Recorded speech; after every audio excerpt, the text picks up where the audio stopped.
सतनाम श्री वाहिगुरु साहिब जी। धन धन साहिब श्री गुरु ग्रंथ साहिब जी महाराज। जो जाने तिस सदा सुख होए, आप मिलाए लय प्रभ सोए। ओह तनवंत कुलवंत पतवंत जीवन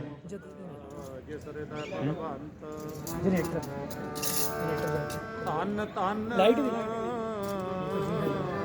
धन जन आया, जिस प्रसाद सब जगत तराया। जन आवन काय है सो आओ, जन कै संग चित आवै नाओ। आप मुक्त मुक्त करै संसार, नानक तिस जन को सदा नमस्कार।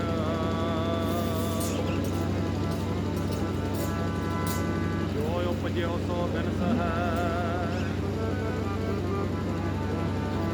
मरो आज कै काल। नानक हर गुण गाए ले, छाड़ सगल जंजाल। चिंता ताके कीजिए, जो अनहोनी होए। यह मार्ग संसार को, नानक फिर नहीं कोई। हर बिन कौन सहाई मन का,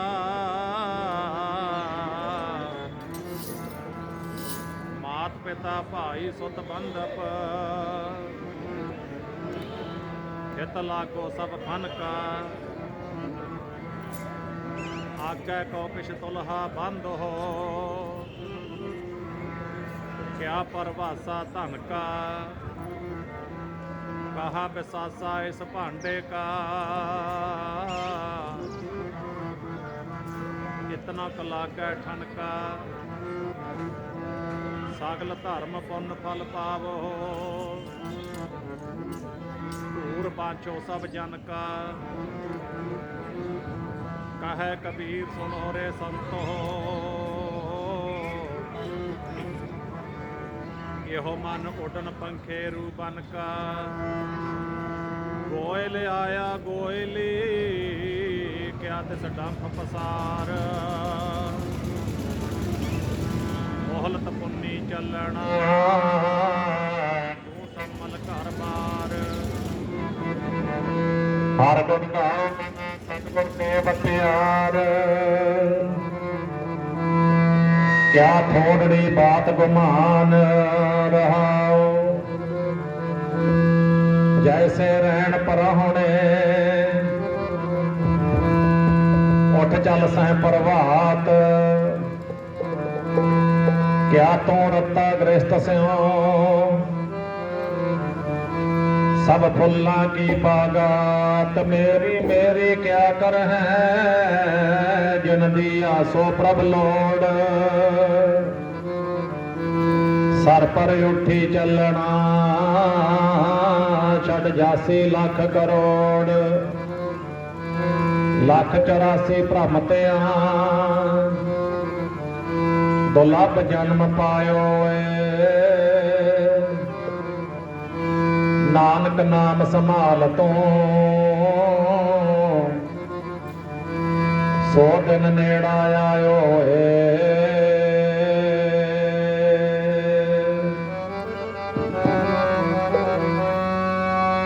हुंदा गुर चरना विच वासा। रब दे प्यारियां दा हुंदा गुर चरना विच वासा। रब दे प्यारियां दा गुर चरना विच वासा।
ਦੀਨ ਦੁਨੀਆ ਦੇ ਮਾਲਕ,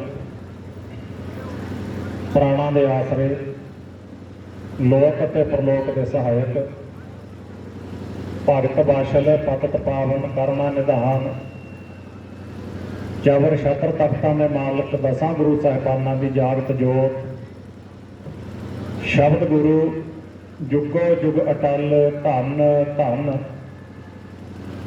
ਸਾਹਿਬ ਸ਼੍ਰੀ ਗੁਰੂ ਗ੍ਰੰਥ ਸਾਹਿਬ ਮਹਾਰਾਜ ਜੀ ਦੀ ਪਾਵਨ ਹਜ਼ੂਰੀ ਦੇ ਵਿੱਚ ਬਹੁਤ ਹੀ ਸਤਿਕਾਰਯੋਗ, ਬਹੁਤ ਹੀ ਪਿਆਰ ਵਾਲੇ ਬਾਪੂ ਰੂਪ ਰਾਮ ਜੀ ਸਤਿਕਾਰਯੋਗ ਮਹਾਂਪੁਰਖ ਬਾਬਾ ਹਰਪ੍ਰੀਤ ਸਿੰਘ ਜੀ ਮਹਾਂਪੁਰਖ, ਉਹਨਾਂ ਦੇ ਸਤਿਕਾਰਯੋਗ ਪਿਤਾ ਜੀਆਂ ਦੇ ਅੰਤਮ ਅਰਦਾਸ ਦੇ ਸੰਬੰਧ ਵਿੱਚ ਪਾਤਸ਼ਾਹ ਜੀ ਦੀ ਪਾਵਨ ਹਜ਼ੂਰੀ ਵਿੱਚ ਪਹੁੰਚੇ ਅਤੇ ਪਹੁੰਚ ਰਹੇ ਗੁਰੂ ਪਾਤਸ਼ਾਹ ਦੀ ਹਜ਼ੂਰੀ ਦੇ ਵਿੱਚ ਗੁਰਬਾਣੀ, ਗੁਰਮਤ ਵਿਚਾਰਾਂ, ਗੁਰਸ਼ਬਦ ਵਿਚਾਰਾਂ ਸਰਵਣ ਕਰਨ ਵਾਸਤੇ ਪਹੁੰਚੇ ਅਤੇ ਪਹੁੰਚ ਰਹੇ ਪਰਮ ਸਤਿਕਾਰਯੋਗ ਗੁਰਮਤ ਪਿਆਰੇ ਸਤਸੰਗੀ ਜਨੋ, ਸਭ ਤੋਂ ਪਹਿਲਾਂ ਸਮੇਂ ਅਤੇ ਸਵਾਸਾਂ ਦੀ ਸਫਲਤਾ ਵਾਸਤੇ, ਚਿੱਤ ਦੇ ਟਿਕਾਅ ਵਾਸਤੇ ਸਰਬੱਤ ਸੰਗਤ ਮਾਈ ਭਾਈ ਸ਼ਰਧਾ ਭਾਵਨਾ ਪ੍ਰੇਮ ਤੇ ਸਤਿਕਾਰ ਦੇ ਨਾਲ ਆਖੋ ਜੀ ਵਾਹਿਗੁਰੂ ਜੀ ਕਾ ਖਾਲਸਾ, ਵਾਹਿਗੁਰੂ ਜੀ ਕੀ ਫਤਿਹ।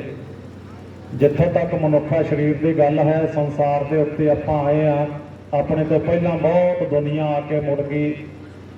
ਸੇਖ ਹਯਾਤੀ ਜਗ ਨਾ ਕੋਈ ਥਿਰ ਰਹਿਆ, ਜਿਸ ਆਸਣ ਹਮ ਬੈਠੇ ਕੇਤੇ ਬੈਸ ਗਿਆ। ਇਹ ਧਰਤੀ ਹੈ ਇਸ ਤਰ੍ਹਾਂ ਮਾਤਮੁਖ ਸਾਜਿਆ ਹੀ ਵਾਹਿਗੁਰੂ ਨੇ ਇਸ ਤਰ੍ਹਾਂ ਵੀ ਇੱਥੇ ਆਇਆ ਸਭ ਕੋ ਜਾਸੀ, ਕੂੜ ਕਰੋ ਅਹੰਕਾਰੋ, ਨਾਨਕ ਰੁੰਨਾ ਬਾਬਾ ਜਾਣੀਏ ਜੇ ਰੋਵੈ ਲਾਏ ਪਿਆਰੋ। ਸੋ ਇਹ ਮਾਤਮੁਖ ਤੇ ਜੋ ਆਇਆ ਆਪਣੀ ਬਣਦੀ ਆਜੂ ਨੂੰ ਭੋਗ ਕੇ, ਸਵਾਸਾਂ ਦੀ ਪੂੰਜੀ ਨੂੰ ਭੋਗ ਕੇ ਸੰਸਾਰ ਤੋਂ ਮਨੁੱਖ ਮੁੜ ਜਾਂਦਾ ਹੈ। ਪਰ ਜਦੋਂ ਅਸੀਂ ਗੁਰਬਾਣੀ, ਗੁਰੂ ਗ੍ਰੰਥ ਸਾਹਿਬ ਮਹਾਰਾਜ ਦੀ ਹਜ਼ੂਰੀ ਵਿੱਚ ਬੈਠੇ ਹਾਂ, ਪਾਤਸ਼ਾਹ ਦੇ ਚਰਨਾਂ ਦਾ ਆਸਰਾ ਲੈਂਦੇ ਹਾਂ, ਤਾਂ ਸਤਿਗੁਰੂ ਜੀ ਕੁਝ ਸਵਾਲ ਸਾਡੇ ਤੇ ਜ਼ਰੂਰ ਕਰਦੇ ਨੇ ਕਿ ਆ ਤੈਂ ਖੱਟਿਆ ਕਹਾਂ ਗਵਾਇਆ। ਐ ਮਨੁੱਖ, ਸੰਸਾਰ ਦੇ ਉੱਤੇ ਆ ਕੇ ਤੂੰ ਖੱਟਿਆ ਕੀ ਹੈ ਤੇ ਗਵਾਇਆ ਕੀ ਹੈ, ਇਹ ਚੀਜ਼ ਦਾ ਜ਼ਰੂਰ ਵਿਚਾਰ ਕਰੀ। ਕਿਉਂਕਿ ਇੱਥੇ ਅਸੀਂ ਕਾਹਦੇ ਵਾਸਤੇ ਆਏ ਹਾਂ? ਪ੍ਰਾਣੀ, ਤੂੰ ਆਇਆ ਲਾਹਾ ਲੈਣ, ਕੁਝ ਖੱਟਣ ਵਾਸਤੇ ਆਏ ਹਾਂ, ਗਵਾਉਣ ਵਾਸਤੇ ਨਹੀਂ ਆਏ। ਪਰ ਜਦੋਂ ਸਿੱਖ ਗੁਰੂ ਚਰਨਾਂ ਨਾਲੋਂ ਟੁੱਟ ਜਾਂਦਾ, ਗੁਰੂ ਨੂੰ ਬੇਦਾਵਾ ਲਿਖ ਦਿੰਦਾ, ਅਕਿਰਤ ਘਣ ਹੋ ਜਾਂਦਾ, ਬੇਮੁਖ ਹੋ ਜਾਂਦਾ, ਗੁਰੂ ਤੋਂ ਮੁੱਖ ਮੋੜ ਬੈਠਦਾ ਹੈ। ਸਿਰਫ ਪਦਾਰਥ ਦੀ ਦੌੜ ਦੇ ਵਿੱਚ ਸੰਸਾਰ ਭੱਜ ਲੈਂਦਾ ਵੀ ਪਦਾਰਥ ਕਮਾਓ, ਪਦਾਰਥ ਕਮਾਓ, ਪਰਮਾਰਥ ਨੂੰ ਛੱਡ ਬੈਠਦਾ। ਮਹਾਰਾਜ ਜੀ ਕਹਿੰਦੇ ਤੂੰ ਉਹ ਗਵਾ ਲਿਆ ਜਿਹਦੀ ਘਾਟ ਤੇ ਤੋਂ ਕਦੇ ਨਹੀਂ ਪੂਰੀ ਹੋਣੀ। ਕਿਉਂ? ਕਿਉਂਕਿ ਮਨੁੱਖਾ ਜਨਮ ਜਦੋਂ ਇਹ ਤੇਰੇ ਤੋਂ ਵਾਪਸ ਮੰਗਿਆ ਗਿਆ, ਮੁੜ ਕੇ ਤੈਨੂੰ ਇਹਦੀ ਸਜ਼ਾ ਇਹ ਹੋਣੀ ਹੈ ਵੀ ਤੈਨੂੰ 84 ਦੇ ਵਿੱਚ ਸਿੱਟਣਾ ਹੀ ਸਿੱਟਣਾ। ਫਿਰ ਵਾਹਿਗੁਰੂ ਨੇ ਉੱਥੇ ਕੋਈ ਸਿਫਾਰਿਸ਼, ਉੱਥੇ ਕੋਈ ਤੇਰੀ ਧੌਂਸ, ਉੱਥੇ ਤੇਰੀ ਕੋਈ ਆਕੜ, ਉੱਥੇ ਤੇਰੀ ਕੁਛ ਵੀ ਉੱਥੇ ਕੰਮ ਨਹੀਂ ਆਉਣ ਵਾਲਾ। ਇਹ ਰੱਬੀ ਹੁਕਮ ਨੇ। ਇਹ ਬੰਦਾ ਗੁਰੂ ਤੋਂ ਮੁੱਖ ਮੋੜ ਕੇ ਰੱਬੀ ਹੁਕਮ ਤੋਂ ਅਣਜਾਣ ਹੋ ਜਾਂਦਾ, ਅਵੇਸਲਾ ਹੋ ਜਾਂਦਾ ਹੈ। ਸਤਿਗੁਰਾਂ ਦੀ ਬਾਣੀ ਨੇ ਦੱਸਿਆ ਸੰਸਾਰ ਤੇ ਜਾ ਕੇ ਬੰਦਾ ਕੀ ਕਰੇਗਾ। ਮਹਾਰਾਜ ਜੀ ਜਦੋਂ ਬੰਦਾ ਸੰਸਾਰ ਤੇ ਚਲਿਆ ਗਿਆ ਤਾਂ ਇਹ ਸੰਸਾਰ ਤੇ ਜਾ ਕੇ ਕੀ ਕਰੇਗਾ? ਮਹਾਰਾਜ ਜੀ ਕਹਿੰਦੇ ਸੰਸਾਰ ਤੇ ਜਾ ਕੇ ਬੰਦਾ ਸਭ ਤੋਂ ਵੱਡੀ ਗਲਤੀ ਕਰੇਗਾ। ਕਿਹੜੀ ਗਲਤੀ ਮਹਾਰਾਜ? ਵਿੱਚੋਂ ਗਰਭੈ ਨਿਕਲ ਆਇਆ ਖਸਮ ਦਸਾਰ, ਦੁਨੀ ਚਿੱਤ ਲਾਇਆ।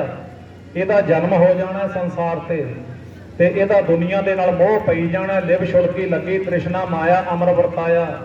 ਇਹ ਮਾਇਆ ਜਿਤ ਹਰ ਵਿਸਰੈ, ਮੋਹ ਉਪਜੈ ਭਾਉ ਦੂਜਾ ਲਾਇਆ। ਇਹਨੂੰ ਫਿਰ ਜਿਉਂ-ਜਿਉਂ ਸੰਸਾਰੀ ਹਵਾ ਲੱਗੀ ਜਾਵੇਗੀ, ਇਹ ਗੁਰਬਾਣੀ ਦੇ ਨਾਲੋਂ ਟੁੱਟਦਾ ਜਾਵੇਗਾ, ਝੂਠੇ ਮੋਹ ਮਾਇਆ ਵਿੱਚ ਫਸਦਾ ਜਾਵੇਗਾ। ਗੁਰੂ ਨੂੰ ਵਿਸਾਰ ਕੇ ਖਾਸਮ ਵਿਸਾਰ, ਦੁਨੀ ਚਿੱਤ ਲਾਇਆ। ਦੁਨੀਆ ਨਾਲ ਚਿੱਤ ਲਾ ਕੇ ਹੀਰੇ ਵਰਗੇ ਜਨਮ ਨੂੰ ਇਹ ਕੌਡੀਆਂ ਦੇ ਭਾਅ ਵੇਚ ਦੇਵੇਗਾ। ਪਾਤਸ਼ਾਹ ਦੀ ਬਾਣੀ ਨੇ ਲਿਖਿਆ ਪਿਆ, ਸੁਣੋ। ਉਹ ਹੀਰਾ ਜਨਮ ਗੁਰਾਂ ਦੇ ਕੋਲ ਮਿਲਿਆ ਸੀ, ਕੌਡੀਆਂ ਦੇ ਭਾਰ ਹੀਰਾ ਜਨਮ ਗੁਰਾਂ ਦੇ ਕੋਲ ਕੌਡੀਆਂ ਦੇ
ਪੌੜੀਆਂ ਦੇ ਪਾਰੋਲ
दिवस गवाया खाए हीरे जैसा जन्म है कौडी बदलै जाए।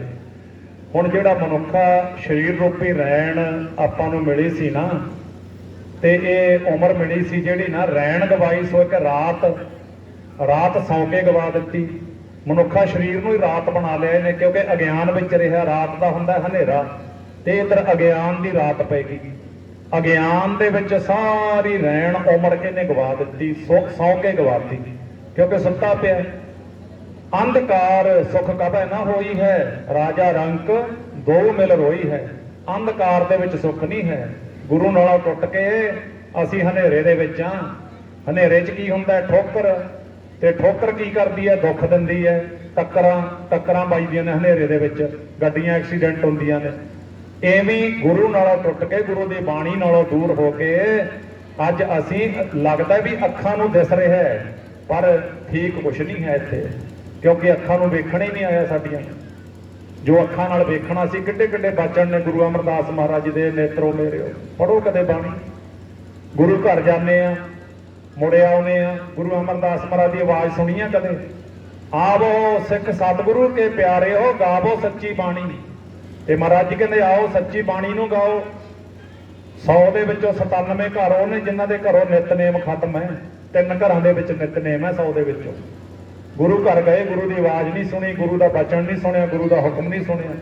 ਸੋ ਆਓ ਆ ਮਹਿਮਾ ਅੱਜ ਸੰਗਤ, ਮੈਨੂੰ ਹੁਕਮ ਹੋਇਆ ਬਾਬਾ ਹਰਪ੍ਰੀਤ ਸਿੰਘ ਜੀ ਵੱਲੋਂ, ਮਹਾਂਪੁਰਖ ਬਾਬਾ ਜਸਵਿੰਦਰ ਸਿੰਘ ਜੀ ਗਾਦੜ ਪੱਤੀ ਬੋਹਾ ਵਾਲਿਆਂ ਵੱਲੋਂ ਪੱਤਾ ਮਾਲੋ ਕੇ ਹੁਕਮ ਹੋਇਆ ਵੀ ਜਿਹੜੀਆਂ ਸੰਗਤਾਂ ਬਾਬਾ ਮਹਾਂਪੁਰਖ ਬਾਬਾ ਹਰਪ੍ਰੀਤ ਸਿੰਘ ਹੋਰਾਂ ਦੇ ਸਤਿਕਾਰਯੋਗ ਬਾਪੂ ਜੀ, ਬਾਪੂ ਰੂਪ ਰਾਮ ਜੀਆਂ ਦੀ ਅੰਤਮ ਅਰਦਾਸ ਤੇ ਪਹੁੰਚੇ ਹੋ, ਵੀ ਕਹਿੰਦੇ ਜਿਹੜੇ ਦਿਲੋਂ ਪਹੁੰਚੇ ਹੋ ਨਾ, ਉਹ ਗੁਰੂ ਮਹਾਰਾਜ ਦੀ ਹਜ਼ੂਰੀ 'ਚ ਜਾ ਕੇ ਬੈਠੋ। ਲੰਗਰ ਛਕ ਲਿਆ, ਪਕੌੜੇ ਛਕ ਲਏ, ਜਲੇਬੀਆਂ ਛਕ ਲਈਆਂ, ਸਭ ਕੁਝ ਛਕ ਲਿਆ। ਪਹਿਲਾਂ ਪੰਗਤ ਫਿਰ ਸੰਗਤ। ਆ ਜਿਹੜੀ ਸਿਆਣੀ ਸੰਗਤ ਹੈ ਨਾ, ਜਿਨ੍ਹਾਂ ਦੇ ਅੰਦਰ ਭੁੱਖ ਹੈ, ਸਾਚੇ ਨਾਮ ਕੀ ਲਾਗਾ ਹੈ ਭੂਖ, ਉਹ ਕੁਝ ਸੁਣਨ ਵਾਸਤੇ ਆ ਕੇ ਬੈਠ ਗਏ। ਸੋਹਣੀ ਧੁੱਪ ਖਿੜੀ ਹੈ, ਆਨੰਦ ਬਣਿਆ ਪਿਆ, ਤੇ ਆਪਾਂ ਲਾਭ ਉਠਾਈਏ। ਬਾਬਾ ਜੀ ਕਹਿੰਦੇ ਮੈਨੂੰ ਉਹ ਸੰਗਤ ਪਿਆਰੀ ਹੈ ਜਿਹੜੀ ਲੰਗਰ ਛਕ ਕੇ ਗੁਰੂ ਕੇ ਦਰਬਾਰ 'ਚ ਬੈਠੂਗੀ। ਜੇ ਕਹਿੰਦੇ ਸੱਜੇ ਖੱਬੇ ਖੜ ਕੇ ਸਮਾਂ ਲੰਘਾਤਾ, ਫਿਰ ਕਹਿੰਦੇ ਸਾਨੂੰ ਪਿਆਰ ਨਹੀਂ ਆਉਂਦਾ ਉਹ ਸੰਗਤ ਦਾ, ਕਿਉਂਕਿ ਰੱਬ ਦਾ ਪਿਆਰਾ ਜੁੜਿਆ ਤੇ ਨਾਲ ਜੋੜਦਾ ਹੈ। ਨਾਮ ਨਾਲ ਜੁੜਿਆ ਤੇ ਨਾਮ ਨਾਲ ਜੋੜਦਾ ਹੈ, ਬਾਣੀ ਨਾਲ ਜੁੜਿਆ ਤੇ ਬਾਣੀ ਨਾਲ ਜੋੜਦਾ ਹੈ। ਇਹੋ ਹੀ ਤਾਂ ਆਪਾਂ ਸਿੱਖਿਆ ਲੈਣੀ ਹੈ। ਇਹ ਰਲ ਮਿਲ ਕੇ ਭਲਾ ਹੁੰਦਾ ਹੈ। ਇਹਨਾਂ ਸਮਾਗਮਾਂ ਦੇ ਵਿੱਚੋਂ ਸਾਨੂੰ ਉਹ ਵਸਤੂ ਮਿਲ ਜਾਂਦੀ ਹੈ ਜਿਹੜੀ ਕਦੇ ਅਸੀਂ ਜ਼ਿੰਦਗੀ 'ਚ ਚੇਤੇ ਵੀ ਨਹੀਂ ਕੀਤੀ। ਸੋ ਇਸ ਕਰਕੇ ਆਓ ਪਿਆਰਿਓ, ਸਤਿਗੁਰਾਂ ਨੇ ਐਸੇ ਪਿਤਾ ਨੂੰ, ਐਸੀ ਮਾਂ ਨੂੰ ਗੁਰਬਾਣੀ ਵਿੱਚ ਕੀ ਲਿਖਿਆ? ਜਿਨ੍ਹਾਂ ਸਾਧ ਸੰਗਤ, ਜਿਨ੍ਹਾਂ ਮਾਪਿਆਂ ਦੇ ਬੱਚੇ ਗੁਰਬਾਣੀ ਨੂੰ ਸਮਰਪਿਤ ਹੋ ਗਏ, ਗੁਰੂ ਦੀ ਬਾਣੀ ਨੂੰ ਸਾਧ ਸੰਗਤ ਉਹਨਾਂ ਨੇ ਜੀਵਨ ਸੌਂਪ ਦਿੱਤਾ। ਉਹਨਾਂ ਬੱਚਿਆਂ ਦੀ ਪ੍ਰਥਾ ਹੈ, ਉਹਨਾਂ ਗੁਰਮੁਖਾਂ ਦੀ ਪ੍ਰਥਾ ਹੈ। ਕੀ ਲਿਖਿਆ ਬਾਣੀ ਨੇ? ਮਹਾਰਾਜ ਜੀ ਨੇ ਐਡੇ ਵੱਡੇ ਬਚਨ ਕੀਤੇ ਨੇ, ਅਸੀਂ ਕਦੇ ਆਸ ਵੀ ਨਹੀਂ ਕਰ ਸਕਦੇ ਵੀ ਐਡੀ ਵੱਡੀ ਮਾਨਤਾ ਮਿਲਦੀ ਹੈ ਗੁਰੂ ਦੇ ਦਰ ਤੋਂ ਉਹਨਾਂ ਮਾਪਿਆਂ ਨੂੰ। ਧੰਨ ਜਨਨੀ ਜਿਨ ਜਾਇਆ, ਧੰਨ ਪਿਤਾ ਪ੍ਰਧਾਨ, ਸਤਿਗੁਰ ਸੇਵ ਸੁਖ ਪਾਇਆ, ਵਿੱਚੋਂ ਗਿਆ ਗੁਮਾਨ। ਕਿੱਡੇ ਵੱਡੇ ਬਚਨ ਨੇ। ਕਹਿੰਦੇ ਧੰਨ ਉਹ ਮਾਂ, ਧੰਨ ਉਹ ਪ੍ਰਧਾਨ ਪਿਤਾ, ਜਿਹਤੇ ਵਾਹਿਗੁਰੂ ਦੀਆਂ ਖੁਸ਼ੀਆਂ, ਜਿਨ੍ਹਾਂ ਦੇ ਘਰ ਐਸੇ ਪੁੱਤਰਾਂ ਦੇ ਜਨਮ ਹੋਏ। ਸਾਧ ਸੰਗਤ, ਜਿਹੜੇ ਨਾਮ ਜਪਣ ਵਾਲੇ, ਸੇਵਾ ਨੂੰ ਸਮਰਪਿਤ, ਬਾਣੀ ਨੂੰ ਪੜ੍ਹਨ ਵਾਲੇ, ਜਿਨ੍ਹਾਂ ਨੇ ਬਚਪਨ ਤੋਂ ਹੀ ਗੁਰੂ ਦੇ ਲੇਖੇ ਲਾਤੀ, ਗੁਰੂ ਦੇ ਲੇਖੇ ਬਚਪਨ ਤੋਂ। ਅੱਜ ਦੇ ਨੌਜਵਾਨਾਂ ਨੂੰ ਪੁੱਛੋ ਤੇ ਅੱਜ ਦਾ ਨੌਜਵਾਨ ਕਹਿੰਦਾ ਜਵਾਨੀ ਤਾਂ ਖਾਣ ਪੀਣ ਵਾਸਤੇ ਮਿਲੀ ਹੈ, ਤੇ ਜਵਾਨੀ 'ਚ ਜੇ ਪੁੱਠੇ ਸਿੱਧੇ ਕੰਮ ਨਾ ਕੀਤੇ ਕਹਿੰਦੇ ਜਵਾਨੀ ਦਾ ਫਾਇਦਾ ਕੀ? ਕਿਤੇ ਗੁਰੂ ਦੀ ਬਾਣੀ ਆਖਦੀ ਹੈ ਇਹ? ਗੁਰੂ ਦੀ ਬਾਣੀ ਕੀ ਆਖਦੀ ਹੈ? ਗੁਰੂ ਦੀ ਬਾਣੀ ਆਖਦੀ ਹੈ ਜੋਬਨ ਜਾਂਦੇ ਨਾ ਡਰਾਂ, ਜੇ ਸਹਿ ਪ੍ਰੀਤ ਨਾ ਜਾਏ ਫਰੀਦਾ, ਕਿੱਤੀ ਜੋਬਨ ਪ੍ਰੀਤ ਬਿਨ ਸੁੱਕ ਗਏ ਕੁਮਲਾਏ। ਕਹਿੰਦੇ ਉਹ ਵਾਹਿਗੁਰੂ ਦੀ ਪ੍ਰੀਤ ਤੋਂ ਬਿਨਾਂ ਜਵਾਨੀ ਕਿਸ ਲੇਖੇ ਹੈ? ਜਿਹੜੀ ਜਵਾਨੀ ਦੇ ਵਿੱਚ ਵਾਹਿਗੁਰੂ ਯਾਦ ਨਹੀਂ, ਅੱਲਾ ਖੁਦਾ ਯਾਦ ਨਹੀਂ, ਲਾਹਣਤ ਇਹੋ ਜੀ ਜਵਾਨੀ ਨੂੰ। ਸੋ ਇਸ ਕਰਕੇ ਐਸੇ ਪੁੱਤਰਾਂ ਨੂੰ ਬਾਣੀ ਨੇ ਲਿਖਿਆ ਹੈ। ਮਹਾਰਾਜ ਜੀ ਕਹਿੰਦੇ ਸਾ ਧਰਤੀ ਭਈ ਹਰਿਆਵਲੀ, ਜਿੱਥੇ ਮੇਰਾ ਸਤਿਗੁਰ ਬੈਠਾ ਆਏ, ਸੇ ਜੰਤ ਭਏ ਹਰਿਆਵਲੇ, ਜਿਨੀ ਮੇਰਾ ਸਤਿਗੁਰ ਦੇਖਿਆ ਜਾਏ। ਧੰਨ ਧੰਨ ਪਿਤਾ, ਧੰਨ ਧੰਨ ਧੰਨ ਧੰਨ ਪਿਤਾ, ਧੰਨ ਧੰਨ ਕੁਲ, ਧੰਨ ਧੰਨ ਸੋ ਜਨਨੀ, ਜਿਨ ਗੁਰੂ ਜਣਿਆ ਮਾਏ। ਧੰਨ ਧੰਨ ਗੁਰੂ, ਜਿਨ ਨਾਮ ਅਰਾਧਿਆ, ਜਿਨੀ ਡਿਠ ਆਪ ਤਰਿਆ, ਜਿਨੀ ਡਿਠਾ ਤਿੰਨਾ ਲਏ ਛਡਾਏ। ਹਰ ਸਤਿਗੁਰ ਮੇਲੋ ਦਇਆ ਕਰ, ਜਨ ਨਾਨਕ ਧੋਵੈ ਪਾਏ। ਗੁਰਮਖੋ, ਐਸੇ ਮਾਪੇ, ਐਸੇ ਬਜ਼ੁਰਗਾਂ ਨੂੰ ਗੁਰੂ ਦੀ ਬਾਣੀ ਨੇ ਇਉਂ ਲਿਖਿਆ। ਗੁਰੂ ਦੀ ਬਾਣੀ ਦੇ ਵਿੱਚ ਉਹ ਗੁਰਮੁਖ ਜਿੱਤ ਗਏ ਜੀਵਨ ਵਾਲੀ ਬਾਜੀ, ਮਨ ਮੁਖ ਹਾਰ ਗਏ। ਜਿੱਤ ਗਏ ਜੀਵਨ ਵਾਲੀ ਬਾਜੀ, ਮਨ ਮੁਖ ਹਾਰ ਗਏ। ਗੁਰਮੁਖ ਜਿੱਤ ਗਏ ਜੀਵਨ ਵਾਲੀ ਬਾਜੀ, ਮਨ ਮੁਖ ਹਾਰ ਗਏ। ਗੁਰਮੁਖ ਜਿੱਤ ਗਏ ਜੀਵਨ ਵਾਲੀ ਬਾਜੀ,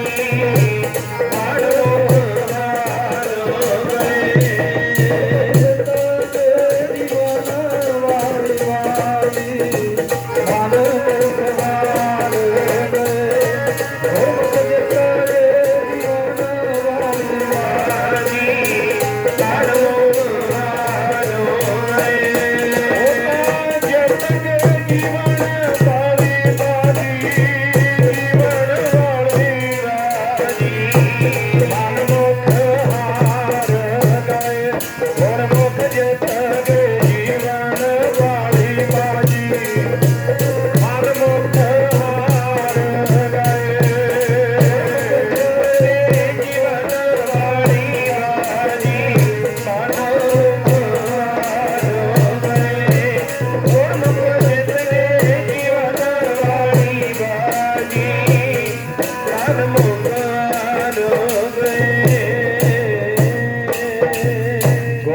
ਜਨਮ ਸਵਾਰ ਦਰਗਾਹ ਚੱਲਿਆ, ਸੱਚੀ ਦਰਗਾਹ ਜਾਏ, ਸੱਚਾ ਪਿੜ ਮੱਲਿਆ। ਗੱਲ ਇਹ ਹੈ ਪਿਆਰਿਓ, ਧੰਨ ਉਹ ਪਿਤਾ ਬਾਪੂ ਰੂਪ ਰਾਮ ਜੀ, ਜਿਨ੍ਹਾਂ ਨੂੰ ਮਾਣ ਹੈ ਐਸੇ ਪੁੱਤਰ ਦਾ ਜਨਮ ਹੋਇਆ।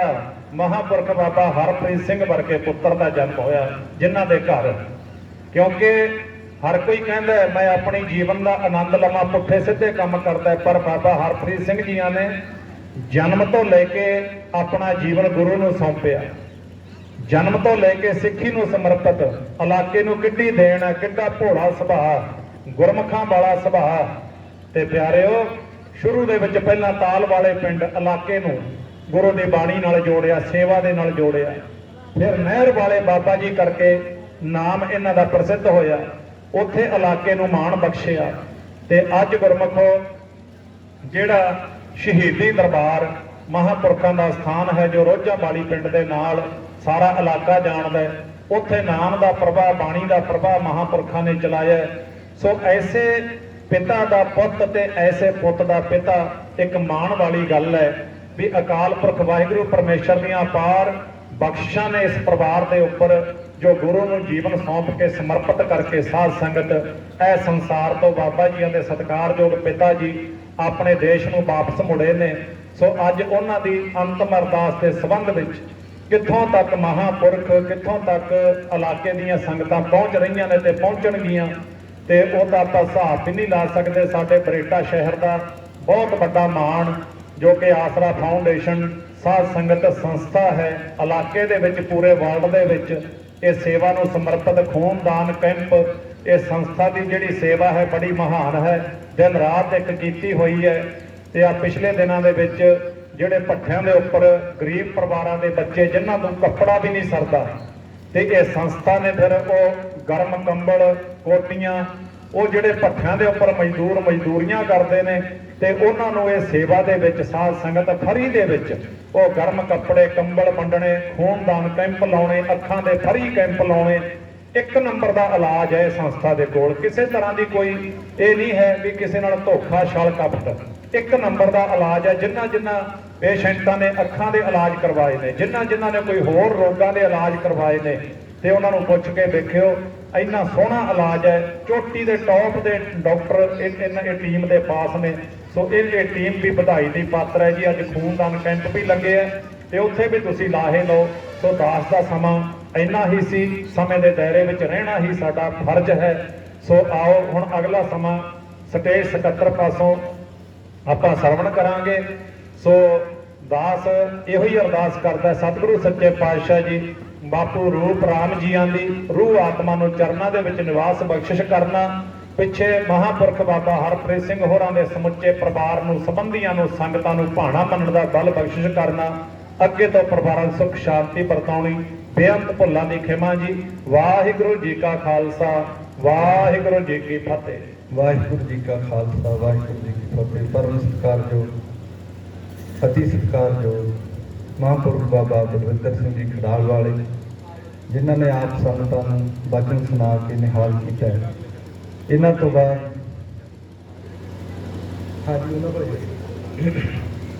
ਔਰ ਇਹਨਾਂ ਤੋਂ ਬਾਅਦ ਗਿਆਨੀ ਗੁਰਵਿੰਦਰ ਸਿੰਘ ਜੀ ਪ੍ਰਚਾਰਕ ਸ਼੍ਰੋਮਣੀ ਗੁਰਦੁਆਰਾ ਪ੍ਰਬੰਧਕ ਕਮੇਟੀ ਵੱਲੋਂ ਔਰ ਪਿੰਡ ਰਿਆਉਂਦ ਤੋਂ ਸਾਡੇ ਕੋਲ ਵਿਸ਼ੇਸ਼ ਕਰਕੇ ਪਹੁੰਚੇ ਨੇ। ਇਹਨਾਂ ਨੂੰ ਬੇਨਤੀ ਹੈ ਔਰ ਜਿੰਨਾ ਚਿਰ ਮਹਾਂਪੁਰਖ ਬਾਬਾ ਰਾਜਵਿੰਦਰ ਸਿੰਘ ਜੀ ਘਰਾਂਗਣੇ ਵਾਲੇ ਨਹੀਂ ਆਉਂਦੇ ਉਹਨਾਂ ਚਿਰ ਇਹ ਵਿਚਾਰਾਂ ਸੁਣਾ ਕੇ ਸੰਗਤਾਂ ਨੂੰ ਨਿਹਾਲ ਕਰਨ ਜੀ। ਗਿਆਨੀ ਗੁਰਵਿੰਦਰ ਸਿੰਘ ਪਿੰਡ ਰਿਆਉਂਦ ਕਲਾਂ, ਪ੍ਰਵਿੰਦਰ ਸਿੰਘ, ਗਿਆਨੀ ਪ੍ਰਵਿੰਦਰ ਸਿੰਘ ਪਿੰਡ ਰਿਆਉਂਦ ਕਲਾਂ ਤੋਂ ਪਹੁੰਚੇ ਹਨ ਸਾਡੇ ਕੋਲ ਵਿਸ਼ੇਸ਼ ਕਰਕੇ। ਬਹੁਤ ਬਹੁਤ ਧੰਨਵਾਦ ਹੈ ਜੀ। ਜਿਨ੍ਹਾਂ ਨੇ ਖੂਨਦਾਨ ਕੈਂਪ ਦੇ ਵਿੱਚ ਯੋਗਦਾਨ ਪਾਉਣਾ ਹੈ ਉਹ ਨਾਲ ਹੀ ਖੂਨਦਾਨ ਕੈਂਪ ਲੱਗਿਆ ਹੋਇਆ, ਪੌਦਿਆਂ ਦਾ ਲੰਗਰ ਲੱਗਿਆ ਹੋਇਆ ਹੈ। ਸੰਗਤਾਂ ਨੂੰ ਬੇਨਤੀ ਹੈ ਸੰਗਤਾਂ ਲੰਗਰ ਛਕ ਕੇ ਪੰਡਾਲ ਦੇ ਵਿੱਚ ਜ਼ਰੂਰ ਸਜੋ ਤਾਂ ਕਿ ਆਪ ਸੰਗਤਾਂ ਔਰ ਸਤਿਗੁਰਾਂ ਦੀ ਬਾਣੀ ਦੇ ਲਾਹੇ ਲੈ ਸਕੋ ਸ਼ੁੱਧ ਰੂਪ ਵਿੱਚ। ਤੇ ਆਪ ਸੰਗਤਾਂ ਨੇ ਭਾਈ ਪੰਡਾਲ ਦੇ ਵਿੱਚ ਸੱਜ ਕੇ ਆਪਾਂ ਸਮੇਂ ਸਿਰ ਜਿੱਦਾਂ ਸਮਾਪਤੀ ਹੁੰਦੀ ਹੈ ਹਰ ਘਰ ਦੇ ਵਿੱਚ ਅੰਤਮ ਅਰਦਾਸ ਦੀ ਉੱਦਾਂ ਹੀ ਕਰਨਾ ਹੈ। ਇਸ ਲਈ ਸਾਰੀਆਂ ਸੰਗਤਾਂ ਸਮੇਂ ਸਿਰ ਇੱਥੇ ਪਹੁੰਚਣ ਦੀ ਕਿਰਪਾਲਤਾ ਕਰਨ। ਹੁਣ ਗਿਆਨੀ ਪ੍ਰਵਿੰਦਰ ਸਿੰਘ ਜੀ ਆਪ ਸੰਗਤਾਂ ਨੂੰ ਨਿਹਾਲ ਕਰਨਗੇ ਜੀ। ਵਾਹਿਗੁਰੂ ਸਾਹਿਬ ਜੀ। ਇੱਕ ਓੰਕਾਰ ਸਤਿਨਾਮ ਕਰਤਾ ਪੁਰਖ ਨਿਰਭਉ ਨਿਰਵੈਰ ਅਕਾਲ ਮੂਰਤ ਅਜੂਨੀ ਸੈਭੰ ਗੁਰ ਪ੍ਰਸਾਦ। ਸਾਡੇ ਤ੍ਰੈ ਮਨ ਦੇ ਹੁਰੀ ਚੱਲੈ ਪਾਣੀ ਅੰਨ ਆਇਓ ਬੰਦਾ ਦੁਨੀ ਵਿੱਚ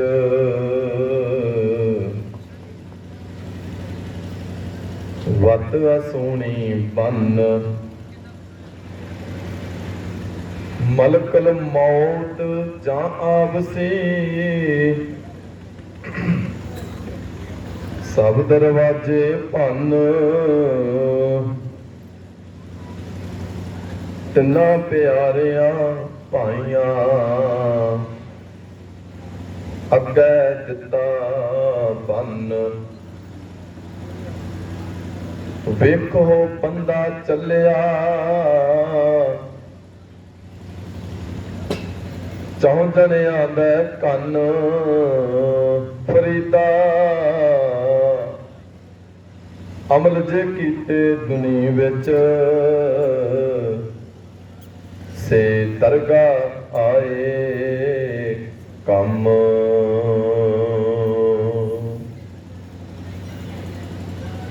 ਜੁਗੋ ਜੁਗ ਅਟਲ ਚਵਰ ਛਤਰ ਤਖਤਾਂ ਦੇ ਮਾਲਕ ਧੰਨ ਧੰਨ ਸ੍ਰੀ ਗੁਰੂ ਗ੍ਰੰਥ ਸਾਹਿਬ ਪਾਤਸ਼ਾਹ ਜੀ ਸਾਹਿਬਾਂ ਦੀ ਰੂਹਾਨੀ ਜੋਤ ਤਿੰਨਾਂ ਦੀ ਛਤਰ ਛਾਇਆ ਦੇ ਹੇਠ ਆਓ ਜਿੰਨੇ ਵੀ ਸਰੀਰ ਜੁੜ ਮਿਲ ਕੇ ਬੈਠੇ ਹੋ ਸਾਡੇ ਬਹੁਤ ਹੀ ਸਤਿਕਾਰਯੋਗ ਬਾਬਾ ਹਰਪ੍ਰੀਤ ਸਿੰਘ ਜੀ ਤਿੰਨਾਂ ਦੇ ਸਤਿਕਾਰਯੋਗ ਪਿਤਾ ਬਾਪੂ ਰੂਪ ਰਾਮ ਜੀ ਇਸ ਦੁਨੀਆ ਤੋਂ ਕੂਚ ਕਰ ਗਏ ਸੋ ਉਹਨਾਂ ਦੀ ਅੰਤਿਮ ਅਰਦਾਸ ਦੇ ਵਿੱਚ ਜਿੰਨੇ ਵੀ ਸਰੀਰ ਜੁੜ ਮਿਲ ਕੇ ਹਾਜ਼ਰੀਆਂ ਭਰ ਰਹੇ ਹੋ ਗੱਜ ਵੱਜ ਕੇ ਫਤਿਹ ਬੁਲਾਓ ਕੋਈ ਰਸਨਾ ਵਾਂਝੀ ਨਾ ਰਹੇ ਇੱਕੋ ਵਾਰੀ ਕਹਿਣ ਤੇ ਬੁਲੰਦ ਆਵਾਜ਼ ਦੇ ਵਿੱਚ ਆਖੋ ਜੀ ਵਾਹਿਗੁਰੂ ਜੀ ਕਾ ਖਾਲਸਾ ਵਾਹਿਗੁਰੂ ਜੀ ਕੀ ਫਤਿਹ। ਮੌਤ ਕੀ ਹੈ? ਧੰਨ ਗੁਰੂ ਗ੍ਰੰਥ ਸਾਹਿਬ ਸੱਚੇ ਪਾਤਸ਼ਾਹ ਜੀ ਦੀ ਬਾਣੀ ਨੂੰ ਜਿੰਨਾ ਕੁ ਦਾਸ ਨੇ ਸਮਝ ਕੇ ਵੇਖਿਆ ਜਿੰਨੀ ਕੁ ਗੁਰੂ ਨੇ ਕਿਰਪਾ ਕੀਤੀ ਗੁਰੂ ਗ੍ਰੰਥ ਸਾਹਿਬ ਦੇ ਅੰਦਰ ਤਿੰਨ ਤਰ੍ਹਾਂ ਦੀ ਮੌਤ ਦਾ ਜ਼ਿਕਰ ਆਇਆ ਮੈਂ ਟੂਕ ਮਾਤਰ ਬਹੁਤਾ ਸਮਾਂ ਮੈਂ ਤੁਹਾਡਾ ਨਹੀਂ ਲੈਣਾ। ਸਭ ਤੋਂ ਪਹਿਲੀ ਜਿਹੜੀ ਮੌਤ ਸਭਨਾਂ ਤੇ ਆਉਣੀ ਹੈ ਸਰੀਰਕ ਡੈਥ ਸਰੀਰ ਦਾ ਮਰ ਜਾਣਾ ਸਰੀਰ ਕਰਕੇ ਇਸ ਦੁਨੀਆ ਤੋਂ ਜਦੋਂ ਬੰਦੇ ਦੀ ਨਬਜ਼ ਰੁਕ ਜਾਏ ਦਿਲ ਦੀ ਧੜਕਨ ਰੁਕ ਜਾਏ ਖੂਨ ਦਾ ਸਰਕਲ ਰੁਕ ਜਾਏ ਆਪਾਂ ਕਹਿੰਦੇ ਹਾਂ ਜੀ ਬੰਦਾ ਮਰ ਗਿਆ ਉਹ ਸਭਨਾਂ ਤੇ ਆਉਣੀ ਹੈ। ਕੁਦਰਤ ਦਾ ਇੱਕ ਨਿਯਮ ਹੈ ਕੁਦਰਤ ਦਾ ਇੱਕ ਵਿਧੀ ਵਿਧਾਨ ਹੈ ਕਿ ਜੋ ਆਇਆ ਸੋ ਚੱਲ ਸੀ ਇਹ ਦੁਨੀਆ ਤੇ ਕੋਈ ਵੀ ਨਹੀਂ ਰਿਹਾ ਇਹ ਪਹਿਲੀ ਮੌਤ ਹੈ। ਦੂਜੀ ਮੈਂ ਥੋੜੀ ਜਿਹੀ ਬੇਨਤੀ ਕਰਾਂਗਾ ਨਾਮ ਦਾ ਵਿਸਰ ਜਾਣਾ ਮੌਤ ਜਦੋਂ ਬੰਦੇ ਨੂੰ ਆਪਣੀ ਹੋਂਦ ਵਿਸਰ ਗਈ ਬੰਦੇ ਨੂੰ ਪਰਮਾਤਮਾ ਦਾ ਵਾਹਿਗੁਰੂ ਦਾ ਅਕਾਲ ਪੁਰਖ ਦਾ ਨਾਮ ਵਿਸਰ ਗਿਆ ਸਰੀਰ ਤੁਰਿਆ ਫਿਰਦਾ ਹੈ ਸੁਡੌਲ ਹੈ ਸੁੰਦਰ ਹੈ ਨੌਜਵਾਨ ਹੈ ਡਾਕਟਰ ਨੇ ਆਪਣਾ ਪੈਰਾਮੀਟਰ ਲਾਇਆ ਡਾਕਟਰ ਕਹਿੰਦਾ ਵੀ ਚੰਗਾ ਭਲਾ ਹੈ ਅੱਖਾਂ ਵੇਖ ਰਹੀਆਂ ਨੇ ਜਵਾਨ ਹੈ ਸੁੰਦਰ ਹੈ ਚਲਾਕ ਹੈ ਡਾਕਟਰ ਕਹਿੰਦਾ ਚੰਗਾ ਭਲਾ ਹੈ ਪਰ ਜਦੋਂ ਗੁਰੂ ਨੇ ਆਪਣਾ ਪੈਮਾਨਾ ਲਾਇਆ ਜਦੋਂ ਗੁਰੂ ਨੇ ਆਪਣਾ ਪੈਰਾਮੀਟਰ ਲਾਇਆ ਸਤਿਗੁਰੂ ਕਹਿੰਦੇ ਮਰ ਗਿਆ ਦੂਜੀ ਮੌਤ ਨਾਮ ਦਾ ਵਿਸਰ ਜਾਣਾ। ਨਿਸ਼ਾਨੀਆਂ ਕੀ ਨੇ ਮਹਾਰਾਜ ਕਹਿੰਦੇ ਅੱਖ ਸੁੰਦਰ ਕੁਲੀਨ ਚਤੁਰ ਮੁਖ ਗਿਆਨੀ ਧਨਵੰਤ ਮੁਖੋਂ ਗਿਆਨ ਦੀਆਂ ਗੱਲਾਂ ਕਰਦਾ ਮੇਰੇ ਆਗੀਆਂ ਮੁਖੋਂ ਗਿਆਨੀ ਬਣ ਕੇ ਬਹਿੰਦਾ ਸੁੰਦਰ ਹੈ ਸੁਡੌਲ ਹੈ ਚਲਾਕ ਹੈ ਕਹਿੰਦੇ ਜਿਉਂਦਾ ਪਰ ਗੁਰੂ ਪੈਰਾਮੀਟਰ ਆਪਣਾ ਲਾਉਂਦਾ ਮਹਾਰਾਜ ਕਹਿੰਦੇ ਨਿਰਤਕ ਕਹੀਏ ਨਾਨਕਾ ਮਰ ਗਿਆ ਕਹਿੰਦੇ ਬੰਦਾ ਕਿਉਂ ਸੁਡੌਲ ਹੈ ਸੁੰਦਰ ਹੈ ਚਲਾਕ ਹੈ ਜਵਾਨ ਹੈ ਭਰ ਜਵਾਨੀ ਹੈ ਕਿਵੇਂ ਮਰ ਗਿਆ ਜੇ ਪ੍ਰੀਤ ਨਹੀਂ ਭਗਵੰਤ ਜੇ ਪਰਮਾਤਮਾ ਦੀ ਹੋਂਦ ਨੂੰ ਵਿਸਾਰ ਦਿੱਤਾ ਵਾਹਿਗੁਰੂ ਨਾਲ ਪਿਆਰ ਹੀ ਵਿਸਾਰ ਦਿੱਤਾ ਸਤਿਗੁਰੂ ਕਹਿੰਦੇ ਮਰ ਗਿਆ ਬੰਦਾ ਇਹ ਦੂਜੀ ਮੌਤ ਹੈ ਨਾਮ ਦਾ ਵਿਸਰ ਜਾਣਾ। ਤੀਜੀ ਮੌਤ ਜਿੰਨੇ ਕੋ ਦਾਦੇ ਨੇ ਸਮਝ ਦਿੱਤੀ ਮੈਂ ਸਮਝਣ ਦਾ ਯਤਨ ਕੀਤਾ ਕਾਲ ਦੇ ਪਰਦੇ ਨੂੰ ਪਾੜ ਕੇ ਰਣ ਤੱਤੇ ਦੇ ਵਿੱਚ ਜੂਝ ਕੇ ਮਰਨਾ ਹੈ ਭਾਵੇਂ ਫਿਜ਼ੀਕਲ ਡੈਥ ਹੈ ਪਰ ਗੁਰਬਾਣੀ ਦੇ ਮੁਤਾਬਕ ਇਹਨੂੰ ਸੂਰਮੇ ਦੀ ਮੌਤ ਕਿਹਾ ਗਿਆ। ਜਦੋਂ ਗੁਰੂ ਗੋਬਿੰਦ ਸਿੰਘ ਸਾਹਿਬ ਪਾਤਸ਼ਾਹ ਜੀ ਦੇ ਮੁਬਾਰਕ ਬਚਨਾਂ ਨੂੰ ਪੜ੍ਹ ਕੇ ਵੇਖਦੇ ਆ ਸਤਿਗੁਰੂ ਕਹਿੰਦੇ ਦੁਨੀਆ ਦੇ ਲੋਕੋ ਜਦੋਂ ਮੇਰੀ ਮੌਤ ਆਵੇ ਮੌਤ ਸ਼ਬਦ ਮਾੜਾ ਨਹੀਂ ਜਦੋਂ ਮੇਰੀ ਮੌਤ ਆਵੇ ਮੈਂ ਕਾਲ ਦੇ ਪਰਦੇ ਨੂੰ ਪਾੜ ਕੇ ਰਣ ਤੱਤੇ ਦੇ ਵਿੱਚ ਜੂਝ ਕੇ ਸੂਰਮੇ ਦੀ ਮੌਤ ਮਰਾਂ, ਜਿਹਨੂੰ ਆਪਾਂ ਪੜ੍ਹਨੇ ਆ, ਜਬ ਆਪ ਕੀ ਔਦ ਨਿਧਾਨ ਬਨੈ ਅਤ ਹੀ ਰਣ ਮੈਂ ਤਬ ਜੂਝ ਮਰਾਂ। ਹੁਣ ਪਹਿਲੀ ਬੇਨਤੀ ਮੈਂ ਕਰਾਂਗਾ, ਸਰੀਰਕ ਮੌਤ ਕੀ ਹੈ ਜੀ? ਸਤਿਗੁਰੂ ਗੁਰੂ ਨਾਨਕ ਦੇਵ ਸੱਚੇ ਪਾਤਸ਼ਾਹ ਜੀ ਸਾਨੂੰ ਨਿਤਨੇਮ ਦੀ ਬਾਣੀ ਦੇ ਵਿੱਚ ਇੱਕ ਆਵਾਜ਼ ਮਾਰਦੇ ਆ, ਸਰੀਰਕ ਮੌਤ ਬਾਰੇ ਸਮਝਾਉਂਦੇ ਆ ਕਿ ਦੁਨੀਆ ਦੇ ਲੋਕੋ, ਮੌਤ ਹੈ ਜਿਹੜੀ ਇਹ ਸਭਨਾਂ ਤੇ ਆਉਣੀ ਹੈ, ਇਹ ਤੋਂ ਕੋਈ ਵੀ ਨਹੀਂ ਬਚਿਆ। ਧੰਨ ਗੁਰੂ ਗੋਬਿੰਦ ਸਿੰਘ ਸਾਹਿਬ ਕਹਿੰਦੇ, ਮੇਰੇ ਵਰਗੇ ਪੀਰ ਫਕੀਰ ਪੈਗੰਬਰ ਜੋਧੇ ਸੂਰਬੀਰ ਪਤਾ ਨਹੀਂ ਕਿੰਨੇ ਕੁ ਇਸ ਦੁਨੀਆ ਤੇ ਆਏ, ਪਰ ਸਰੀਰ ਕਰਕੇ ਇਸ ਦੁਨੀਆ ਤੋਂ ਕੂਚ ਕਰਨਾ ਪਿਆ। ਇਹ ਕੁਦਰਤ ਦਾ ਇੱਕ ਵਿਧੀ ਵਿਧਾਨ ਹੈ ਕਿ ਰਾਣਾ ਰਾਓ ਨਾ ਕੋਰ ਹੈ, ਰੰਗ ਨਾ ਤੁੰਗ ਫਕੀਰ, ਵਾਰੀ ਆਪੋ ਆਪਣੀ ਕੋਈ ਨਾ ਬੰਦਾ ਧੀਰ। ਬਾਬਾ ਫਰੀਦ ਸਾਹਿਬ ਨੂੰ ਪੁੱਛਿਆ, ਬਾਬਾ ਫਰੀਦ ਸਾਹਿਬ ਜੀ ਬਚਨ ਕਰਦੇ ਆ, ਕਹਿੰਦੇ ਮੇਰੇ ਵਰਗੇ ਸ਼ੇਖ ਪਤਾ ਨਹੀਂ ਕਿੰਨੇ ਕੁ ਆਏ ਸਰੀਰ ਕਰਕੇ। ਦੇਖੋ ਜੀ, ਸਰੀਰ ਜਾਂਦਾ ਪਰ ਸੋਚ ਨਹੀਂ ਜਾਂਦੀ। ਸਰੀਰ ਮਰੇਗਾ, ਵਿਚਾਰ ਨਹੀਂ ਮਰਦੇ। ਇਸੇ ਕਰਕੇ ਸਾਡੇ ਪੁਰਖਿਆਂ ਦੀ ਕਿੰਨੀ ਵੱਡੀ ਦੂਰ ਅੰਦੇਸ਼ੀ ਹੈ ਕਿ ਉਹਨਾਂ ਨੇ ਸਰੀਰਾਂ ਨਾਲ ਨਹੀਂ ਜੋੜਿਆ, ਉਹਨਾਂ ਨੇ ਵਿਚਾਰਾਂ ਦੇ ਨਾਲ ਜੋੜਿਆ। ਕਿੰਨੀ ਵੱਡੀ ਦੂਰ ਅੰਦੇਸ਼ੀ ਹੈ ਉਹਨਾਂ ਦੀ। ਧੰਨ ਗੁਰੂ ਗੋਬਿੰਦ ਸਿੰਘ ਸਾਹਿਬ ਸੱਚੇ ਪਾਤਸ਼ਾਹ ਜੀ ਦੇਹ ਨੂੰ ਪ੍ਰਮੋਟ ਨਹੀਂ ਕਰਕੇ ਗਏ। ਗੁਰੂ ਗੋਬਿੰਦ ਸਿੰਘ ਸਾਹਿਬ ਨੇ ਜ਼ਿਕਰ ਜੋੜਿਆ, ਆਗਿਆ ਭਈ ਅਕਾਲ ਕੀ ਤਬੈ ਚਲਾਇਓ ਪੰਥ, ਸਭ ਸਿੱਖਣ ਕੋ ਹੁਕਮ ਹੈ ਗੁਰੂ ਮਾਨਿਓ ਗ੍ਰੰਥ। ਸਰੀਰ ਮਰ ਜਾਏਗਾ, ਸਰੀਰ ਖਤਮ ਹੋ ਜਾਏਗਾ, ਪਰ ਜਿਹੜਾ ਵਿਚਾਰ ਹੈ, ਜਿਹੜੇ ਕਾਰਜ ਨੇ, ਉਹ ਬੰਦੇ ਨੂੰ ਸਦਾ ਲਈ ਜਿਉਂਦਾ ਰੱਖਦੇ ਆ। ਸਰੀਰਕ ਮੌਤ ਸਭਨਾਂ ਤੇ ਆਉਣੀ ਹੈ। ਆ ਪੋਹ ਦਾ ਮਹੀਨਾ ਲੰਘਿਆ, 7 ਤੇ 9 ਸਾਲ ਦੀਆਂ ਜਿੰਦਾਂ ਨੂੰ ਆਪ ਜੀ ਨੇ ਯਾਦ ਕੀਤਾ। ਕਿਸੇ ਕਵੀ ਨੇ ਬੜੇ ਕਮਾਲ ਦੀ ਲਿਖਤ ਲਿਖੀ ਹੈ, ਉਹ ਕਹਿੰਦਾ 100 ਬਰਸ ਕਾ ਜੀਣਾ ਵੀ ਬੇਕਾਰ ਕਾ ਜੀਣਾ ਹੈ, ਕੁਛ ਬਰਸ ਜੀਆ ਹੁੰਦਾ तो कुछ करके जिया होता। उम्र भावें थोड़ी होवे पर उस उम्र दे विच कुछ करन दा तजर्बा, कुछ करन दा हलीमा साडे कोल होना चाहिए, असीं कुछ कर सकीए। 7 ते 9 साल दे योधिया ने वो कुछ करके विखाया जो 80 साल का औरंगजेब नहीं कर सकिया। 7 ते 9 साल दी उन्हां जिंदां दी याद विच अज भी मेले भरदे आ। गुरमुखो, धन गुरु नानक देव सच्चे पातशाह जी हर रोज बंदे नूं मौत दा चेता करांदे आ। सतगुरु कहंदे आ संबत साहा लिखिया। देखो जी, गुरबाणी नूं जदों असीं पढ़दे आ ना, साडे पुरखियां दे बचनां नूं पढ़दे आ, डूंघाई दे विच समझाया बहुत कुछ हुंदा जे बरीकी दे नाल समझीए। बाहरी तौर ते जदों इह शब्द नूं पढ़ांगे, इहदे विच विआह दी उदाहरण लई गई आ, गल विआह दी कीती गई आ। ਵਿਆਹ ਤੋਂ ਪਹਿਲਾਂ ਸਾਹਾ ਚਿੱਠੀ ਘਰ ਵਿੱਚ ਆਉਂਦੀ ਹੈ, ਜਿੱਥੇ ਲਿਖਿਆ ਹੁੰਦਾ ਹੈ ਇਸ ਦਿਨ, ਇਸ ਘੜੀ, ਇਸ ਪਲ ਵਿਆਹ ਹੋ ਜਾਣਾ ਤੈਅ ਕਰ ਦਿੱਤਾ ਗਿਆ। ਇਹ ਸਤਿਗੁਰੂ ਗੁਰੂ ਨਾਨਕ ਦੇਵ ਸੱਚੇ ਪਾਤਸ਼ਾਹ ਇਸ ਸ਼ਬਦ ਦੇ ਵਿੱਚ ਸਾਨੂੰ ਸਮਝਾਉਂਦੇ ਆ ਕਿ ਦੁਨੀਆ ਦੇ ਲੋਕੋ ਇੱਕ ਗੱਲ ਚੇਤਾ ਰੱਖਿਓ, ਜਿਵੇਂ ਵਿਆਹ ਤੋਂ ਪਹਿਲਾਂ ਸਾਹਾ ਚਿੱਠੀ ਘਰ ਵਿੱਚ ਆ ਗਈ ਨਾ, ਵਿਆਹ ਬਾਅਦ ਵਿੱਚ ਆ ਪਰ ਸਾਹਾ ਚਿੱਠੀ ਪਹਿਲਾਂ ਘਰ ਵਿੱਚ ਆਉਂਦੀ ਹੈ, ਵਿਚੋਲਾ ਲੈ ਕੇ ਆਉਂਦਾ। ਇਸੇ ਤਰ੍ਹਾਂ ਤੇਰੇ ਜਨਮ ਤੋਂ ਪਹਿਲਾਂ ਤੇਰਾ ਮਰਨਾ ਲਿਖਿਆ ਗਿਆ, ਜਨਮ ਤੇਰਾ ਬਾਅਦ ਵਿੱਚ ਹੈ। बाबा जी ने तरस किया, सतगुरु ने कृपा करके समझाया। महाराज कहते हैं संबत साहा लिखिया, सारे बोलो जी, मिलकर पावो तेल। सतगुरु कहते आ साहा लिखिया गया। अज ते मेहंदी का रिवाज है, पुरातन समयां दे विच बजुर्ग बैठे आ, जदों साडी धी ध्याणी दा बच्ची दा विआह रखिया जांदा सी, इहनूं तेल झस्सिया जांदा सी, जिहनूं कह दिंदे सी इहनूं माईए पा दित्ता गया, इहनूं माईए पा दित्ता गया। सतगुरु कहते मैनूं असीसां दा तेल पाओ। संबत साहा लिखिया, मेरे जन्म तो पहला मेरे मरने की चिट्ठी लिखी गई है, जन्म मेरा बाद विच है, मेरी मौत पहला है। सतगुरु ने कहा संबत साहा लिखिया, साहा लिखिया गया, मिलकर पावो तेल, मैनू असीसां दो, देहो सज्जन असीसड़ियां। कादियां असीसां? सतगुरु कहते हैं साहिब ने एक भांडा बनाया। देखो ना, आपो अपने घरां दे अंदर झात मारो, साडे घरां दे विच एक मिट्टी दा घड़ा हुंदा है। जेकर उस मिट्टी के घड़े में किते तरेड़ पै जाए ना, सच करके जाने वो घड़ा भावें वो पानी का भरिया होया होवे, भावें दुध संभाल के रखिया होवे, पर जेकर उस घड़े दे विच तरेड़ पै गई ना, बूंद बूंद करके वो सारा घड़ा खाली हो जाना है।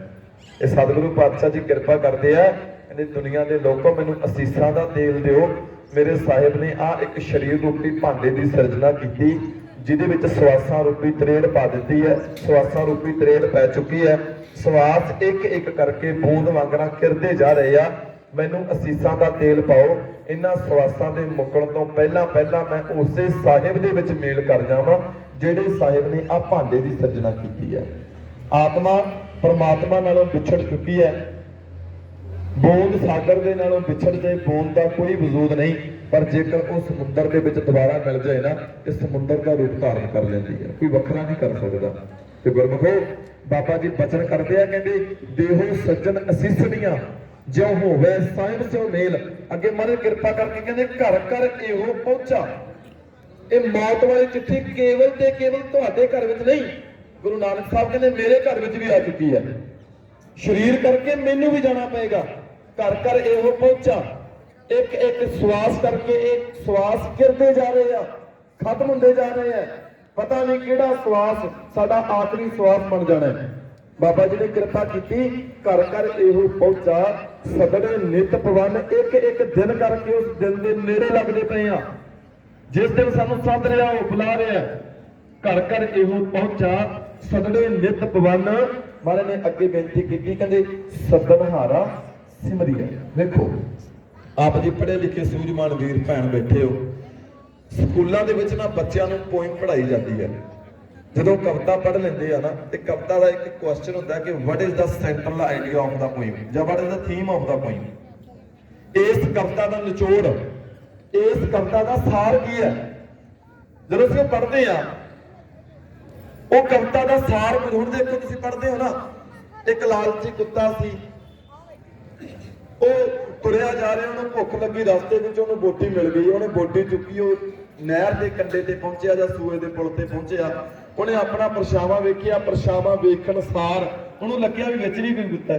ਉਹਨੇ ਆਪਣਾ ਮੂੰਹ ਖੋਲਿਆ ਤੇ ਜਿਹੜੀ ਬੋਟੀ ਅੱਡੇ ਗਈ। ਕੁਝ ਵੀ ਕਹਿ ਰਹੀ ਹੈ ਕਹਾਣੀ, ਪਰ ਉਹਦਾ ਇੱਕ ਥੀਮ ਹੈ, ਉਹਦਾ ਇੱਕ ਸੈਂਟਰਲ ਆਈਡੀਆ ਤੇ ਜੋਰ ਆ ਉਹਦਾ। ਉਹ ਕੀ ਹੈ ਕਿ ਲਾਲਚ ਬੁਰੀ ਬਲਾ ਹੈ।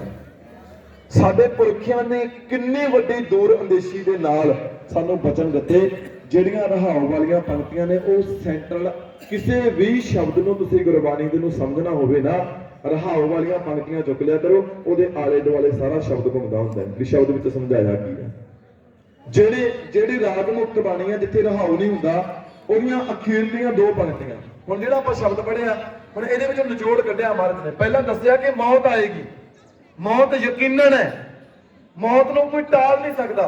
ਧੰਨ ਗੁਰੂ ਗੋਬਿੰਦ ਸਿੰਘ ਸਾਹਿਬ ਕਹਿੰਦੇ ਦੁਨੀਆ ਦੇ ਲੋਕੋ ਇੱਥੇ ਬੜੇ ਪੀਰ ਪੈਗੰਬਰ ਆਏ, ਏਕ ਸ਼ਿਵ ਭਏ ਏਕ ਫਿਰ ਗਏ ਏਕ ਫਿਰ ਭਏ, ਰਾਮਚੰਦਰ ਕ੍ਰਿਸ਼ਨ ਕੇ ਅਵਤਾਰ ਵੀ ਅਨੇਕ ਹੈ। ਬਾਬਾ ਜੀ ਕਹਿੰਦੇ ਬੜੇ ਆਏ ਇੱਥੇ। ਬਾਬਾ ਸ਼ੇਖ ਫਰੀਦ ਸਾਹਿਬ ਕਹਿੰਦੇ ਮੇਰੇ ਵਰਗੇ ਸ਼ੇਖ ਪਤਾ ਨਹੀਂ ਕਿੰਨੇ ਕੁ ਆਏ। ਫਰੀਦਾ ਖਿੰਤੜ ਮੇਖਾਂ ਅਗਲੀਆਂ ਜਿੰਦਨਾ ਕਾਈ ਮੇਖ, ਵਾਰੀ ਆਪੋ ਆਪਣੀ ਚੱਲੇ ਮਸਾਇਕ ਸੇ ਘਿਓ ਲੱਗਾ, ਆਪੋ ਆਪਣੀ ਵਾਰੀ ਤੁਰੇ ਜਾਂਦੇ ਆ। ਤੇ ਗੁਰਮੁਖੋ ਹੁਣ ਆ ਸ਼ਬਦ ਆਪਾਂ ਪੜ੍ਹਿਆ, ਸਤਿਗੁਰੂ ਨੇ ਕਿਰਪਾ ਕਰਕੇ ਸਮਝਾਇਆ।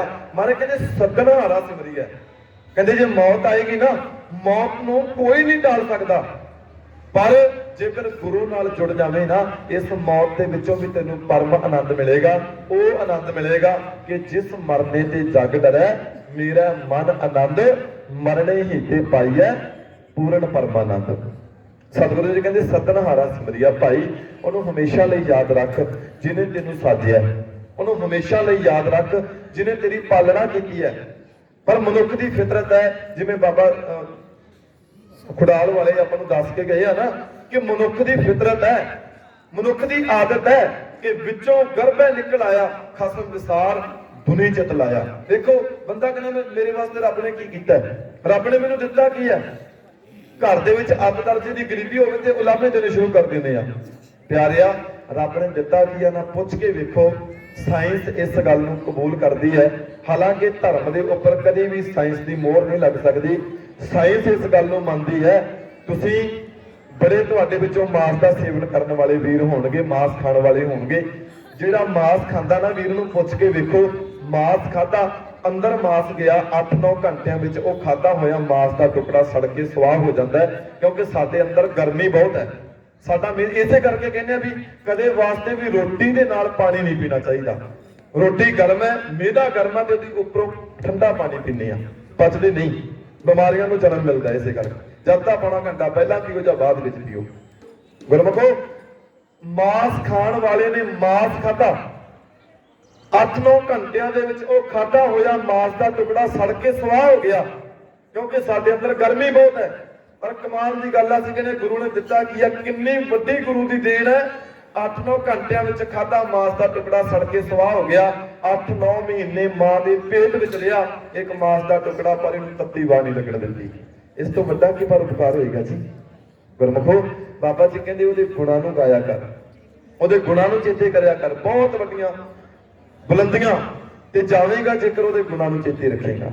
ਸਤਿਗੁਰੂ ਕਹਿੰਦੇ ਮੌਤ ਆਏਗੀ, ਪਰ ਮੌਤ ਦੇ ਆਉਣ ਤੋਂ ਪਹਿਲਾਂ ਕੁਝ ਏਦਾਂ ਦੇ ਕਾਰਜ ਕਰੋ, ਸਰੀਰ ਚਲਾ ਜਾਏ, ਸਰੀਰ ਜਾਂਦਾ ਤੇ ਚਲਾ ਜਾਏ, ਪਰ ਜਵਾਨੀ ਵਿੱਚ ਚਲਾ ਜਾਏ, ਪਰ ਬਚਪਨ ਵਿੱਚ ਚਲਾ ਜਾਏ, ਪਰ ਬੁਢੇਪੇ ਵਿੱਚ ਚਲਾ ਜਾਏ, ਪਰ ਸਰੀਰ ਦੇ ਚਲੇ ਜਾਣ ਤੋਂ ਬਾਅਦ ਵੀ ਦੁਨੀਆ ਤੇਰੀਆਂ ਬਾਤਾਂ ਹੁੰਦੀ ਰਹੇ।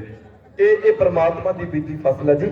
ਦੇਖੋ ਕਿਸਾਨ ਫਸਲ ਬੀਜਦਾ ਨਾ, ਹੁਣ ਮਰਜ਼ੀ ਉਹ ਕਿਸਾਨ ਦੀ ਹੁੰਦੀ ਹੈ, ਚਾਹੇ ਉਹਨੂੰ ਕੱਚੀ ਨੂੰ ਵੱਢ ਲਏ, ਚਾਹੇ ਉਹਨੂੰ ਪੱਕੀ ਨੂੰ ਵੱਢ ਲਏ, ਚਾਹੇ ਉਹਨੂੰ ਡੱਡਰੇ ਨੂੰ ਵੱਢ ਲਏ।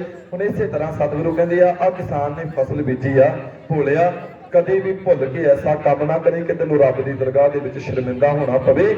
ਬਾਬਾ ਜੀ ਨੇ ਵਚਨ ਕੀਤਾ, ਮਹਾਰਾਜ ਕਹਿੰਦੇ ਜੈਸੇ ਕਿਰਸਾਨ ਬੋਹੋ ਕਿਰਸਾਨੀ, ਕਾਚੀ ਪਾਕੀ ਬਾੜ ਪ੍ਰਾਣੀ, ਜੋ ਜਨਮੈ ਸੋ ਜਾਨੋ ਮੁਆ, ਗੋਬਿੰਦ ਭਗਤ ਅਸਥਿਰ ਹੈ ਥੀਆ। ਇਹ ਪਰਮਾਤਮਾ ਨੇ ਫਸਲ ਬੀਜੀ ਹੈ ਜੀ। ਬਾਬਾ ਬੁੱਢਾ ਜੀ, ਧੰਨ ਬਾਬਾ ਬੁੱਢਾ ਜੀ, ਛੋਟੀ ਜੀ ਉਮਰ ਹੈ। ਧੰਨ ਗੁਰੂ ਨਾਨਕ ਦੇਵ ਸੱਚੇ ਪਾਤਸ਼ਾਹ ਜੀ ਦੇ ਕੋਲ 12 ਸਾਲ ਦਾ ਇੱਕ ਬੱਚਾ ਹੁੰਦਾ ਹੈ, ਦੁੱਧ ਦਾ ਗੜਵਾ ਲੈ ਕੇ ਆ ਕੇ ਬੇਨਤੀ ਕੀਤੀ, ਬਾਬਾ ਜੀ ਦੁੱਧ ਛਕ ਲਓ। ਧੰਨ ਗੁਰੂ ਨਾਨਕ ਸਾਹਿਬ ਨੇ ਉਹ ਦੁੱਧ ਛਕਿਆ। ਦੁੱਧ ਛਕਣ ਤੋਂ ਬਾਅਦ ਆਖਿਆ, ਪੁੱਤ ਮੰਗ ਲੈ, ਕੀ ਮੰਗਣਾ ਹੈ। ਕਿਉਂਕਿ ਅਸੀਂ ਵੇਖਿਆ ਨਾ ਜੀ 40 ਮੁਕਤਿਆਂ ਨੂੰ ਅਸੀਂ ਕੱਲ ਚੇਤਾ ਕਰਕੇ ਹਟੇ ਆ ਮਾਘ ਦੀ ਸੰਗਰਾਂਦ ਦੇ ਉੱਪਰ।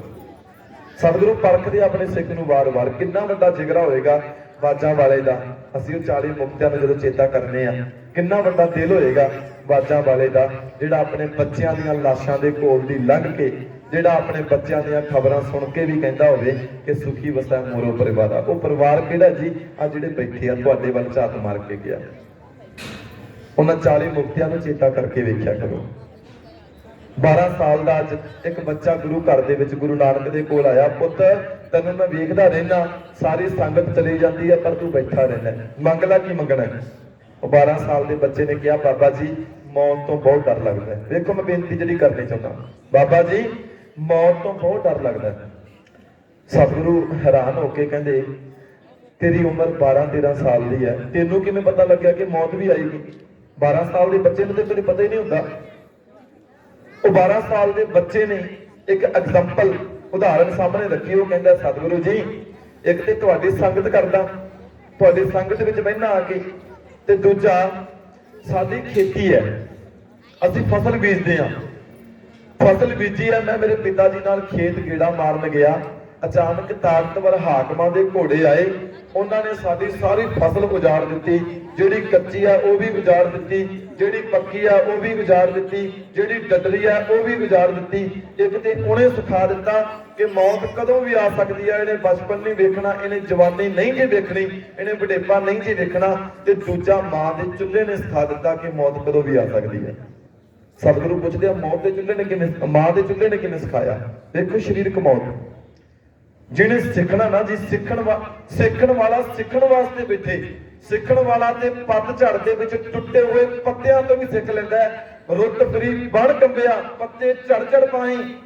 ਜਿਹੜੇ ਸਿੱਖਣਾ ਉਹ ਸਿੱਖ ਲਏਗਾ ਕਿ ਨਵੇਂ ਪੱਤੇ ਆਉਣਗੇ, ਨਵੀਆਂ ਕਰਮਲਾਂ ਫੁੱਟਣਗੀਆਂ, ਫਿਰ ਪੱਤੇ ਪੱਤਝੜ ਦੇ ਵਿੱਚ ਥੱਲੇ ਡਿੱਗ ਪੈਣੇ, ਫਿਰ ਨਵੇਂ ਆਉਣਗੇ। ਇਹ ਸਰਕਲ ਹੈ, ਚੱਲਦਾ ਰਹਿਣਾ। ਤੇ ਗੁਰਮੁਖੋ ਹੁਣ ਇਸੇ ਤਰ੍ਹਾਂ ਆਖਿਆ, ਮਾਂ ਦੇ ਚੁੱਲ੍ਹੇ ਨੇ ਸਿਖਾ ਦਿੱਤਾ। ਮਹਾਰਾਜ ਪੁੱਛਦਾ, ਕਿਵੇਂ ਸਿਖਾਇਆ ਮਾਂ ਦੇ ਚੁੱਲ੍ਹੇ ਨੇ? ਆਖਿਆ, ਮਾਂ ਦੇ ਕੋਲ ਬੈਠਾ ਸਤਿਗੁਰੂ, ਮਾਂ ਨੇ ਕਿਹਾ, ਪੁੱਤ ਬੂੜੇ ਅੱਗ ਮਚਾ। ਤੇ ਮੈਂ ਅੱਗ ਮਚਾਉਣ ਲੱਗਾ, ਮੈਂ ਮੋਟੀਆਂ ਲੱਕੜਾਂ ਚੁੱਲ੍ਹੇ ਚਲਾ ਲਈਆਂ, ਮੇਰੇ ਤੋਂ ਅੱਗ ਨਹੀਂ ਮੱਚੀ। ਮਾਂ ਨੇ ਆਟਾ ਗੁੰਨਿਆ, ਆਟਾ ਗੁੰਨ ਕੇ ਚੁੱਲ੍ਹੇ ਦੇ ਕੋਲ ਮਾਂ ਆ ਗਈ, ਤੇ ਮਾਂ ਨੇ ਵੇਖਿਆ, ਪੁੱਤ ਬੂੜਿਆ ਅੱਗ ਨਹੀਂ ਮਚਾਈ। ਮੈਂ ਆਖਿਆ, ਮਾਂ ਅੱਗ ਮਚਾ ਤੇ ਰਿਹਾ ਪਰ ਮੱਚ ਨਹੀਂ ਰਹੀ। ਮਾਂ ਨੇ ਚੁੱਲ੍ਹੇ ਵੱਲ ਵੇਖਿਆ ਨਾ, ਤੇ ਚੁੱਲ੍ਹੇ ਵੱਲ ਵੇਖ ਕੇ ਮਾਂ ਹੱਸੀ ਮੁਸਕਰਾਈ, ਤੇ ਮਾਂ ਨੇ ਇੱਕੋ ਵਚਨ ਕੀਤਾ ਕਿ ਪੁੱਤ ਚੁੱਲ੍ਹੇ ਦੇ ਵਿੱਚ ਮੋਟੀਆਂ ਲੱਕੜਾਂ ਲਾਈਆਂ ਨੇ, ਪਰ ਚੇਤਾ ਰੱਖੀ ਮੋਟੀਆਂ ਲੱਕੜਾਂ ਨੂੰ ਅੱਗ ਲਾਉਣ ਵਾਸਤੇ ਪਹਿਲਾਂ ਘਾਹ ਫੂਸ ਵੀ ਲਾਉਣਾ ਪੈਂਦਾ ਹੈ, ਪਹਿਲਾਂ ਪੱਤੇ ਵੀ ਲਾਉਣੇ ਪੈਂਦੇ ਆ, ਪਹਿਲਾਂ ਛੋਟੀਆਂ ਟਾਹਣੀਆਂ ਵੀ ਲਾਉਣੀਆਂ ਪੈਂਦੀਆਂ ਨੇ। ਬਸ ਉੱਥੋਂ ਹੀ ਸਮਝ ਪੈ ਗਈ ਕਿ ਜ਼ਰੂਰੀ ਨਹੀਂ ਮੌਤ ਬੁਢੇਪੇ ਵਿੱਚ ਹੀ ਆਵੇ, ਮੌਤ ਬਚਪਨ ਵਿੱਚ ਵੀ ਆ ਸਕਦੀ ਹੈ, ਮੌਤ ਜਵਾਨੀ ਵਿੱਚ ਵੀ ਆ ਸਕਦੀ ਹੈ। ਇਸ ਕਰਕੇ ਬਾਬਾ ਜੀ ਤਰਸ ਕਰਕੇ ਮੌਤ ਤੋਂ ਬਚਾ ਲਓ।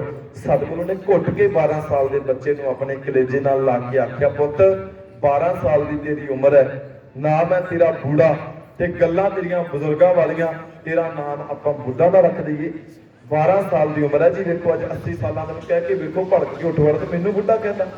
ਪਰ ਕਮਾਲ ਦੀ ਗੱਲ, 12 ਸਾਲ ਦਾ ਉਹ ਬਾਬਾ ਗੁਰੂ ਨਾਨਕ ਦੀ ਸ਼ਰਨ ਵਿੱਚ ਆਇਆ, 119 ਸਾਲ ਦੀ ਉਮਰ ਜੀਵੀ ਜੀ ਤੇ ਬਾਬੇ ਬੁੱਢੇ ਦੇ ਨਾਮ ਨਾਲ ਜੀਵੀ। ਤੇ ਗੁਰਮੁਖੋਂ ਮੌਤ ਮੰਗਣ ਆਇਆ ਸੀ, ਸਦਾ ਦੇ ਮੁਕਤ ਹੋ ਗਿਆ ਬਾਬਾ। 6 ਗੁਰੂ ਪਾਤਸ਼ਾਹਾਂ ਨੂੰ ਆਪਣੇ ਹੱਥੀਂ ਗੁਰਗੱਦੀ ਬਖਸ਼ਿਸ਼ ਕੀਤੀ, 6 ਪਾਤਸ਼ਾਹਾਂ ਨੂੰ। ਤੇ 6ਵੇਂ ਪਾਤਸ਼ਾਹ ਧੰਨ ਗੁਰੂ ਹਰਗੋਬਿੰਦ ਸਾਹਿਬ ਨੂੰ ਆਪਣੇ ਹੱਥਾਂ ਦੇ ਵਿੱਚ ਕਢਾਇਆ ਬਾਬੇ ਬੁੱਢੇ ਨੇ। ਸੋ ਮੇਰੇ ਕਹਿਣ ਤੋਂ ਭਾਵ ਮੌਤ ਦਾ ਭਰੋਸਾ ਕੋਈ ਨਹੀਂ ਹੈ। ਸਤਿਗੁਰੂ ਬਾਬਾ ਜੀ ਇੱਕ ਹੋਰ ਬੜੇ ਕਮਾਲ ਦਾ ਬਚਨ ਕਰਦੇ ਆ, ਬੰਦਾ ਦੁਨੀਆ ਤੇ ਆਪਣੇ ਆਉਣ ਵਾਲੇ ਫਿਊਚਰ ਦੀਆਂ ਪਲੈਨਿੰਗਾਂ ਬਣਾ ਕੇ ਬੈਠਾ ਹੋਇਆ ਹੈ। ਮੈਂ ਆਹ ਕਰਾਂਗਾ। ਹੁਣ ਇੱਥੇ ਅਸੀਂ ਆਏ ਆ ਨਾ, ਫੋਨ ਆਉਂਦਾ ਵੀ, ਉਹ ਕਹਿੰਦਾ ਜੀ ਮੈਂ ਬਸ ਘੰਟੇ ਡੇਢ ਘੰਟੇ ਨੂੰ ਅਰਦਾਸ ਹੋ ਜਾਣੀ ਹੈ ਤੇ ਮੈਂ ਆ ਜਾਣਾ, ਤੁਹਾਡੇ ਕੋਲ ਇੱਕ ਖਿੰਡ ਦਾ ਭਰੋਸਾ ਨਹੀਂ ਹੈ। ਮਹਾਰਾਜ ਕਹਿੰਦੇ ਆ ਬੜੀਆਂ ਵੱਡੀਆਂ ਆਸਾਂ ਲਾ ਕੇ ਧਰਤੀ ਦੇ ਪੁਲੰਦੇ ਤੇ ਮਨੁੱਖ ਜਿਉਂਦਾ ਹੈ। ਸਤਿਗੁਰੂ ਕਹਿੰਦੇ ਆ ਚੇਤਾ ਰੱਖੀ ਹੰਕਾਰ ਤੋੜਦੇ ਆ। ਮਹਾਰਾਜ ਨੇ ਕਿਹਾ 3.5 ਮਣ ਦੇਵਰੀ ਚੱਲੇ ਪਾਣੀ ਅੰਨ, ਆਇਓ ਬੰਦਾ ਦੁਨੀ ਵਿੱਚ ਵੱਤ ਅਸੂਣੀ ਬੰਨ, ਮਲਕਲ ਮੌਤ ਜਾਂ ਆਵਸੀ ਸਭ ਦਰਵਾਜੇ ਭੰਨ। ਸਤਿਗੁਰੂ ਨੇ ਦੇਖੋ ਇੱਥੇ ਹੰਕਾਰ ਤੋੜਿਆ। ਪਹਿਲਾਂ ਕਿਹਾ ਕਹਿੰਦੇ ਕਿਹੜੀ ਗੱਲ ਦੀ ਤੂੰ ਆਸ ਰੱਖ ਕੇ ਬੈਠਾ ਹੋਇਆ। ਮਹਾਰਾਜ ਨੇ ਕਿਹਾ 3.5 ਮਣ ਦੇਵਰੀ ਚੱਲਾ ਪਾਣੀ ਅੰਨ, ਆ ਜਿਹੜੀ ਤੇਰੀ ਖੁਰਾਕ ਹੈ ਨਾ, ਆ ਤੇਰਾ ਸਰੀਰ ਹੈ ਨਾ ਜਿਹੜਾ, ਇਹ ਕੇਵਲ ਤੇ ਕੇਵਲ ਅੰਨ ਪਾਣੀ ਦੇ ਸਾਰੇ ਚੱਲਦਾ, ਕੁਝ ਵੀ ਨਾਲ ਨਹੀਂ ਜਾਂਦਾ। ਸਤਿਗੁਰੂ ਗੁਰੂ ਨਾਨਕ ਸਾਹਿਬ ਨੂੰ ਕਿਸੇ ਨੇ ਪੁੱਛਿਆ ਸਤਿਗੁਰੂ ਨਾਲ ਕੀ ਜਾਏਗਾ? ਮਹਾਰਾਜ ਕਹਿੰਦੇ ਕੁਝ ਵੀ ਨਾਲ ਨਹੀਂ ਜਾਂਦਾ, ਸਾਰਾ ਕੁਝ ਹੀ ਇੱਥੇ ਰਹਿ ਜਾਣਾ। ਔਰ ਅਰਥ ਇਹ ਨਹੀਂ ਹੈ ਕਿ ਇਹਨਾਂ ਸਹੂਲਤਾਂ ਦਾ ਅਸੀਂ ਆਨੰਦ ਨਹੀਂ ਲੈਣਾ। ਬੜੇ ਹੁੰਦਾ ਨਾ ਜੀ ਵੀ ਮਾਇਆ ਜੀ ਮਾਇਆ, ਵੀ ਫਿਰ ਇਹਨੂੰ ਹੱਥ ਨਾ ਲਾਓ ਜੀ, ਮਾਇਆ ਨਾਲ ਨਹੀਂ ਜਾਂਦੀ। ਵੇਖੋ ਇਹ ਚੀਜ਼ਾਂ ਗੁਜ਼ਾਰੇਯੋਗ ਨਹੀਂ, ਇਹਨਾਂ ਤੋਂ ਬਿਨਾਂ ਸਰਦਾ ਨਹੀਂ ਹੈ ਸਾਡਾ ਕਿਸੇ ਦਾ ਵੀ। ਹੁਣ ਪੈਸੇ ਬਿਨਾਂ ਕਿਹਦਾ ਸਰ ਜਾਏਗਾ? ਤੁਸੀਂ ਆਏ ਹੋ, ਜੇ ਕਿਤੇ ਗੱਡੀਆਂ ਨਾ ਹੋਣ ਕਿਵੇਂ ਪਹੁੰਚੋਗੇ ਜੀ ਛੇਤੀ? ਤੁਸੀਂ ਕੋਈ ਬੱਸਾਂ ਤੇ ਆਇਆ, ਆਪੋ ਆਪਣੇ ਸਾਧਨਾਂ ਤੇ ਆਇਆ। ਪਰ ਇਹਨਾਂ ਸਹੂਲਤਾਂ ਦੇ ਵਿੱਚ ਰਹਿੰਦਿਆਂ ਹੋਇਆਂ ਸੁਰਤ ਹੈ ਜਿਹੜੀ ਉਹ ਅਕਾਲ ਪੁਰਖ ਦੇ ਵਿੱਚ ਟਿਕੀ ਹੋਣੀ ਚਾਹੀਦੀ ਹੈ। ਤੇਰੇ ਕੋਲ ਸੋਹਣਾ ਮਕਾਨ ਹੋਵੇ ਪਰ ਸੁਰਤ ਤੇਰੀ ਅਕਾਲ ਪੁਰਖ ਦੇ ਨਾਲ ਲੱਗੀ ਹੋਵੇ। ਤੇਰੇ ਕੋਲ ਸੋਹਣੀ ਗੱਡੀ ਹੋਵੇ, ਮਹਿੰਗੀ ਗੱਡੀ ਹੋਵੇ, ਪਰ ਸੁਰਤ ਨਾਲ ਵਿੱਚ ਫਸੀ ਹੋਵੇ। ਤੇ ਗੁਰਮੁਖੋ ਸਾਡੇ ਬਾਬੇ ਨੇ ਆਵਾਜ਼ ਮਾਰ ਕੇ ਸਮਝਾਇਆ। ਸਤਿਗੁਰੂ ਕਹਿੰਦੇ 3.5 ਮਣ ਦੇਵਰੀ ਚੱਲੇ ਪਾਣੀ ਅੰਨ, ਆਇਓ ਬੰਦਾ ਦੁਨੀ ਵਿੱਚ ਵੱਤ ਅਸੂਣੀ ਬੰਨ। ਬੜੀਆਂ ਵੱਡੀਆਂ ਆਸਾਂ ਲਾ ਕੇ ਧਰਤੀ ਦੇ ਪੁਲੰਦੇ ਤੇ ਮਨੁੱਖ ਜਿਉਂਦਾ। ਪਰ ਇੱਕ ਦਿਨ ਉਹ ਸਮਾਂ ਆਇਆ, ਮਹਾਰਾਜ ਕਹਿੰਦੇ ਮਲਕਲ ਮੌਤ ਜਾਂ ਆਪਸੀ। ਮਲਕਲ ਇੱਕ ਯਹੂਦੀ ਧਰਮ ਨੂੰ ਜਦੋਂ ਅਸੀਂ ਪੜ੍ਹਦੇ ਆ, ਮੌਤ ਦਾ ਦੇਵਤਾ।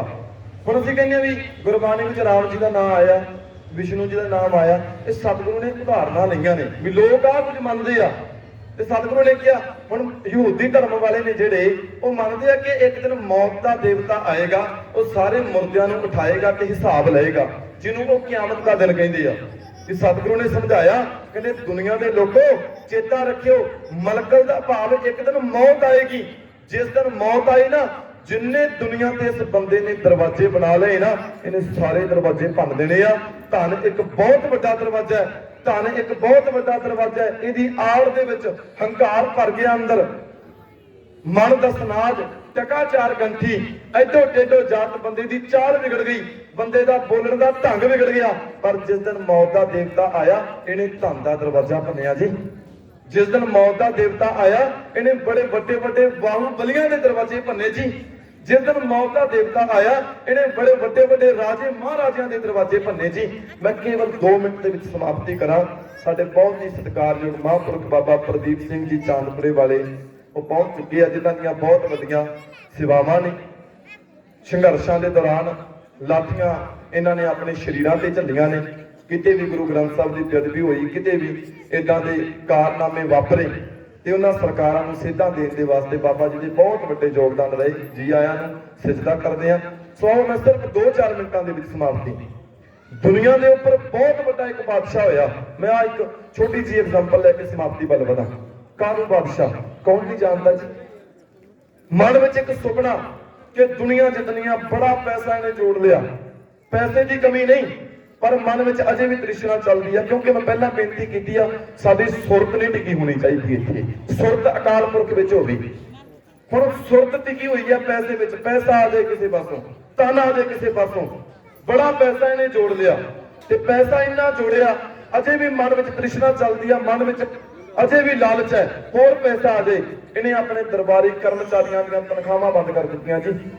ਇਹਨੇ ਕੋੜੇ ਮਾਰ ਮਾਰ ਕੇ ਲੋਕਾਂ ਤੋਂ ਕੰਮ ਕਰਵਾਇਆ।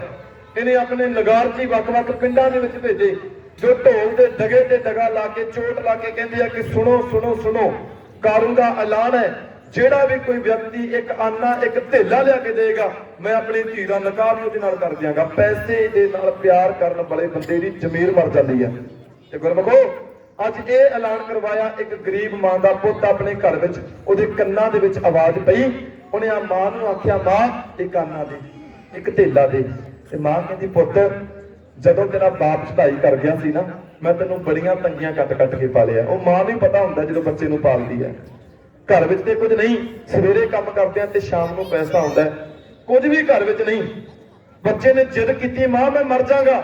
ਤੇ ਮਾਂ ਨੇ ਕਿਹਾ, ਪੁੱਤ ਘਰ ਦੇ ਵਿੱਚ ਤੇ ਕੋਈ ਪੈਸਾ ਨਹੀਂ, ਪਰ ਏਦਾਂ ਕਰ, ਤੈਨੂੰ ਤੇਰੇ ਬਾਪੂ ਦੀ ਕਬਰ ਦੱਸ ਦਿੰਨੀ ਆ, ਮਰਦੇ ਦੇ ਮੂੰਹ ਵਿੱਚ ਇੱਕ ਆਨਾ ਪਾਇਆ ਸੀ, ਵੇਖ ਲੈ, ਜੇ ਕਬਰ ਖੋਦ ਕੇ ਤੈਨੂੰ ਆਨਾ ਮਿਲ ਗਿਆ ਤੇ ਤੇਰੀ ਕਿਸਮਤ ਹੈ।